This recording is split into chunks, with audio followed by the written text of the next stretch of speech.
Hello dear friends. ఇప్పుడు మనం ఏంటంటే పైథాన్లో మెథడ్ ఓవర్లోడింగ్ అనే కాన్సెప్ట్ని ఎలా ఇంప్లిమెంట్ చేయాలో చూడబోతున్నాం. నేను ఒక క్లాస్ తీసుకుంటున్నాను, చూడండి. క్లాస్ టేబుల్, దీంట్లో ఒక మెథడ్ని క్రియేట్ చేస్తున్నాను. Print multiplication table for. అయితే మెథడ్ని క్రియేట్ చేయడానికి మనం డెఫ్ అనే కీవర్డ్ని యూజ్ చేస్తాం పైథాన్లో. సో నా మెథడ్ పేరు వచ్చేసి ప్రింట్ మల్టిప్లికేషన్ టేబుల్ ఫర్. తర్వాత సో ఏం చేయబోతున్నాం మనం? ఓవర్లోడింగ్ అంటే ఏంటంటే మెథడ్స్ ఎన్ని ఉన్నప్పటికీ మెథడ్ నేమ్ అనేది సేమ్గా ఉండాలి. ఇక్కడ ఎన్ని మెథడ్స్ ఉన్నాయి? టోటల్గా ఒక క్లాస్లో 2 మెథడ్స్ ఉన్నాయి. రెండిట్లకి నేమ్స్ అనేటివి సేమ్గా ఉండాలి. కాకపోతే పారామీటర్స్ డిఫరెన్షియేట్ చేయాలి. ఇక్కడ చూడండి, నేను ఈ మెథడ్లో ఒక పారామీటర్ తీసుకున్నా. ఇక్కడ చూడండి, మెథడ్ నేమ్ ఒకటే, కాకపోతే పారామీటర్స్ అనేటివి నంబర్ పరంగా 2 ఉన్నాయి. ఇక్కడ ఒకటి ఉంది, ఇక్కడ మాత్రం 2 ఉన్నాయి. ఇప్పుడు వీటిలో నేను ఫంక్షనాలిటీ రాయబోతున్నాను. ఈ మెథడ్ ఎగ్జిక్యూట్ అయినప్పుడు ఓన్లీ ఒక నంబర్కి టేబుల్ రావాలి.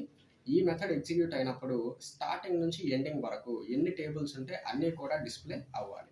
సో ఇక్కడ ఫర్ లూప్ రాస్తున్నాను నేను. For I in range multiplication table, for example 4th table అనుకుంటే 4 1s are 4 నుంచి 4 10s are 40 వరకు రావాలి. అందుకే నేను ఇక్కడ 11 అని మెన్షన్ చేశాను. 10 ఇటరేషన్స్ మనకి రొటేట్ అవుతుంది. ఎఫ్ స్ట్రింగ్స్ వాడుతున్నాను నేను. మన పారామీటర్ వచ్చేసి నమ్, తర్వాత మల్టిప్లికేషన్ సింబల్ కావాలి, తర్వాత I value assigns to n into I mean number into I. Clarity కదా? ఇదే విధంగా ఈ మెథడ్లో కూడా లాజిక్ రాయాలి. సో లాజిక్ స్టార్టింగ్ నుంచి ఎండింగ్ వరకు కదా, జాగ్రత్తగా అబ్జర్వ్ చేయండి. నెస్టెడ్ లూప్స్ వస్తాయి. ఐ ఇన్ రేంజ్, ఎక్కడ నుంచి ఎక్కడ వరకు? స్టార్టింగ్ వాల్యూ నుంచి ఎండింగ్ వాల్యూ వరకు రావాలంటే +1 యాడ్ చేసుకోవాలి. తర్వాత ఈచ్ టేబుల్ మనకి 1 to 10 రావాలి.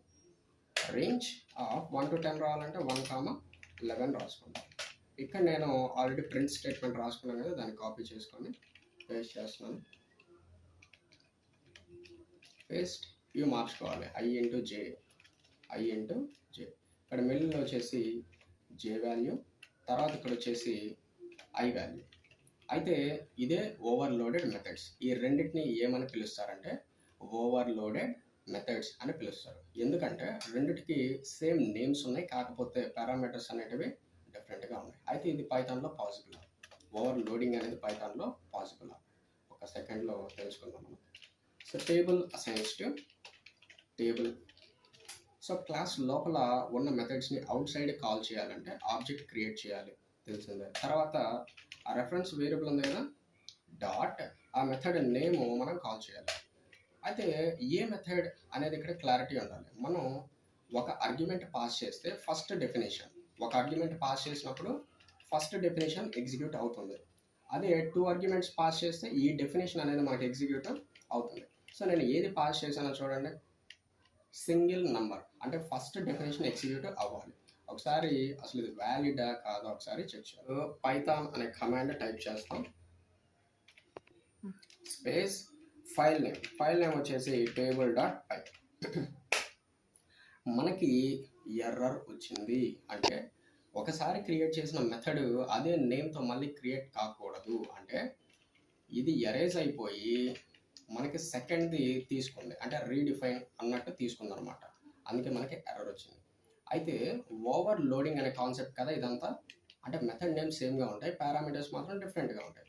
సో పైథాన్లో మెథడ్ ఓవర్లోడింగ్ అనేది బై డిఫాల్ట్గా సపోర్ట్ అవ్వదు అని మీరు తెలుసుకోవాలి. అర్థమైందా? సో ఎర్రర్ అందుకే మనకి వచ్చింది.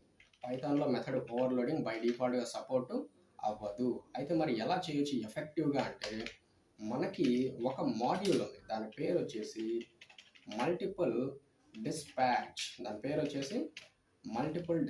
ఇది వచ్చేసి ఒక ప్రీడిఫైన్డ్ మాడ్యూల్. దీంట్లో ఒక డెకరేటర్ ఉంది, దాన్ని ఇంపోర్ట్ చేసుకుందాం. డిస్పాచ్, ఇది ఒక predefined decorator present in module multiple dispatch. మనం చేయాల్సిందల్లా ఏంటంటే ఇక్కడికి వచ్చేసి డిస్పాచ్, ఎన్ని నంబర్లు ఇక్కడ? ఓన్లీ సింగిల్ నంబర్, అందుకే దాని డేటా టైప్. అదే స్ట్రింగ్ అయితే str, ఆ డేటా టైప్స్ మనం మెన్షన్ చేస్తున్నాం. అదే రియల్ నెంబర్ అయితే ఫ్లోట్. అదే బూలియన్ అయితే బూల్. ఇక్కడ నంబర్ కదా, అందుకే ఇంట్ అని రాసుకున్నాం. అదేవిధంగా సెకండ్ మెథడ్ ఉంది కదా, ఇక్కడ వచ్చేసి డిస్పాచ్ 2 నంబర్లు కాబట్టి డిస్పాచ్ ఇంట్ కామా ఇంట్. సేవ్ చేస్తున్నా, ఒకసారి ఎగ్జిక్యూట్ చేస్తా. ఇప్పుడు మనకి వర్క్ అవ్వాలి యాక్చువల్గా. సో పైథాన్ టేబుల్ డాట్ పై ఒకసారి ఎగ్జిక్యూట్ చేద్దాం. ఇక్కడ మీరు అబ్జర్వ్ చేశారంటే మల్టిపుల్ డిస్పాచ్ అనే మాడ్యూలే లేదు మన దగ్గర అని చెప్తుంది. సో మల్టిపుల్ డిస్పాచ్ అని యూజ్ చేస్తున్నాం కదా, వర్క్ అవుతుంది, కానీ మనకి ఎర్రర్ ఏమొచ్చింది, ఆ మాడ్యూల్ మన దగ్గర లేదు అని చెప్తుంది. అయితే నేను దాన్ని ఏం చేయాలంటే ఇన్స్టాల్ చేసుకోవాలి, ఆ మాడ్యూల్ని ఇన్స్టాల్ చేసుకోవాలి. ఎలా చేయాలంటే కమాండ్ పిఐపి, నేను యూజ్ చేసే పైథాన్ వర్షన్ వచ్చేసి మీకు చూపిస్తాను ఒకసారి. Python hyphen version important. నా దగ్గర వచ్చేసి 10th వర్షన్ అయితే ఉంది పైథాన్. ఇదిగోండి పైథాన్ వర్షన్ నేను యూజ్ చేసేది 3.10 లేటెస్ట్ వర్షన్ యూజ్ చేస్తున్నాను. సో ఇప్పుడు నేను రాసే కమాండ్ పిఐపి ఇన్స్టాల్ మల్టిపుల్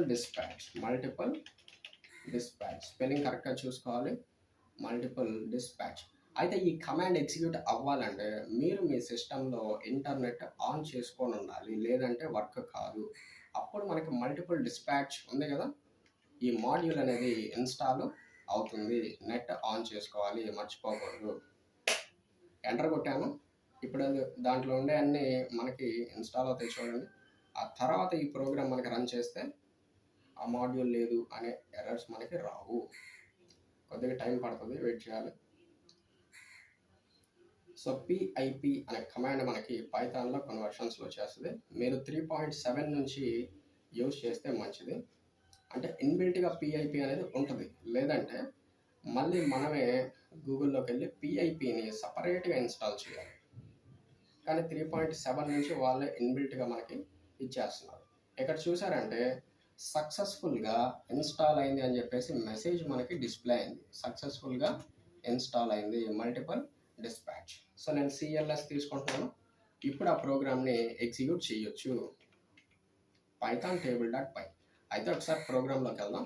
నేను ఎన్ని ఆర్గ్యుమెంట్స్ ఇచ్చున్నాను, సింగిల్ ఆర్గ్యుమెంట్ అంటే ఏ డెఫినేషన్ ఎగ్జిక్యూట్ అవుతుంది మనకి, ఫస్ట్ డెఫినేషన్. ఓకేనా, అంటే 4th టేబుల్ మాత్రమే నా కంటికి కనిపిస్తుంది, 4th టేబుల్ మాత్రమే నా కంటికి కనిపించింది. ఇప్పుడు సిఎల్ఎస్ క్లియర్ చేస్తున్నాను, ఫాంట్ కొద్దిగా తగ్గించి ఇక్కడ ఒక స్పేస్ ఇస్తాను లుక్ కోసం. Okay, very good. తర్వాత 4,5 అని ఇచ్చాను. మెథడ్ డిఫరెంట్ మెథడ్ అయితే కాదు, సేమ్ మెథడ్ నేమ్, కాకపోతే ఆర్గ్యుమెంట్స్ డిఫరెంట్గా ఉన్నాయి కాబట్టి ఈసారి సెకండ్ మెథడ్ డెఫినేషన్ మనకి ఎగ్జిక్యూట్ అవుతుంది. 4,5 సేవ్. ఒకసారి ఎగ్జిక్యూట్ చేస్తాను నేను, command prompt execute. So observe చేశారంటే 4th టేబుల్ ఒకటి, 5th టేబుల్ ఒకటి మనకి డిస్ప్లే అని. ఒకసారి 4,8 అని ఇస్తున్నాను. అంటే 4th table, 5th table, 6th table, 7th table, 8th table. So 4th table లాస్ట్లో చూసుకోండి, 8th టేబుల్ కంటికి కనిపిస్తుంది కదా. So 7th table, 6th table, 5, 4. క్లారిటీయా? సో మెథడ్ ఓవర్లోడింగ్ అంటే మెథడ్ నేమ్స్ సేమ్గా ఉంటాయి, పారామీటర్స్ డిఫరెంట్గా ఉంటాయి. ఈ కాన్సెప్ట్ బై డిఫాల్ట్గా పైథాన్లో అయితే సపోర్ట్ కాదు. మరి ఎలా చేయొచ్చు ఎఫెక్టివ్ వేలో అంటే మల్టిపుల్ డిస్పాచ్ అనే మాడ్యూల్ ఉంది, దాంట్లో డిస్పాచ్ అనే డెకరేటర్ ఉంది. దీన్ని యూజ్ చేసి మనం ఓవర్లోడింగ్ కాన్సెప్ట్ని ఎఫెక్టివ్గా ఇంప్లిమెంట్ చేయొచ్చు. అయితే దానికంటే ముందు అది బై డిఫాల్ట్గా ఇన్స్టాల్ అయ్యి ఉండదు కాబట్టి మీరు మీ సిస్టమ్కి నెట్ కనెక్ట్ చేసుకొని ఆ కమాండ్ అయితే టైప్ చేయాలి.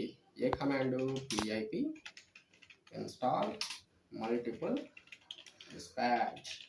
సో ఏం చెప్తున్నాను నేను, 3.7 వర్షన్ నుంచి ఇన్బిల్ట్గా పిఐపి అనే ప్రోగ్రామ్ మనకి ఇన్స్టాల్ అయ్యి ఉంటుంది. దాన్ని యూజ్ చేసి రిమైనింగ్ మాడ్యూల్స్ని ఇన్స్టాల్ చేసుకుంటాం. ఒకవేళ వేరే వర్షన్స్ అయితే పిఐపి అనే ప్రోగ్రామ్ని కూడా సపరేట్గా గూగుల్లోకి వెళ్ళేసి మనం ఇన్స్టాల్ చేసుకోవాలి. అర్థమైందా?